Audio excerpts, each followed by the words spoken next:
Bonjour et bienvenue. Aujourd'hui, on va parler d'un sujet essentiel en linguistique, la modalité énonciative.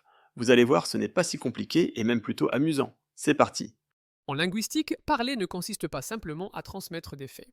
On affirme, on doute, on juge, on ordonne, bref, on modalise. Découvrons ensemble les grandes modalités. La modalité assertive, c'est celle de l'énoncé neutre. Quand je dis eh, le train part à 8 heures, je présente ça comme un fait, je pose l'énoncé comme vrai, sans montrer de doute ou d'émotion. C'est la base, la modalité par défaut. La modalité épistémique introduit le doute, la possibilité, la probabilité. Il se peut qu'il parte. Il va peut-être pleuvoir. Ici, je dis que je ne suis pas totalement certain. J'indique un degré de certitude. La modalité appréciative, c'est quand on exprime un jugement ou une émotion.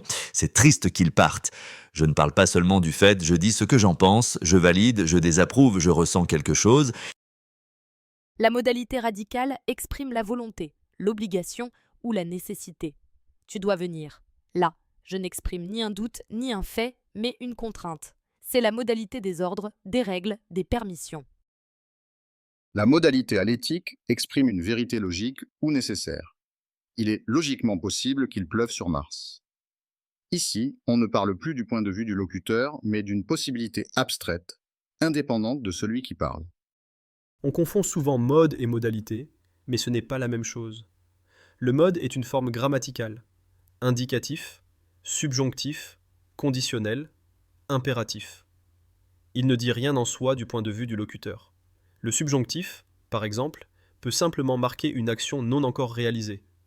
Avant qu'elle vienne, le conditionnel peut servir au style indirect « elle m'a dit qu'elle viendrait ». Un souhait « je boirais bien un grand verre d'eau fraîche » ou encore la postériorité dans le passé. Un an plus tard, il se marierait. Le mode peut exprimer une modalité, mais ce n'est pas systématique. Les formes verbales ne garantissent pas les valeurs qu'on leur associe. Un conditionnel ne signifie pas forcément une condition, un subjonctif n'exprime pas toujours un doute ou une émotion. En linguistique, la valeur ne réside pas dans la forme, mais dans l'usage, le contexte et le point de vue énonciatif.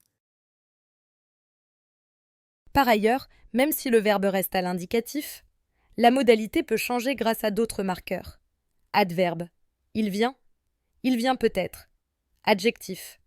Il est formidable. Déterminant. Cette Marie-là, elle exagère. Affixe. C'est inacceptable. Intonation. Tu viens. Tu viens. Voilà. Vous savez maintenant que modaliser, ce n'est pas simplement utiliser un mode grammatical. C'est exprimer un point de vue, une attitude, une nuance.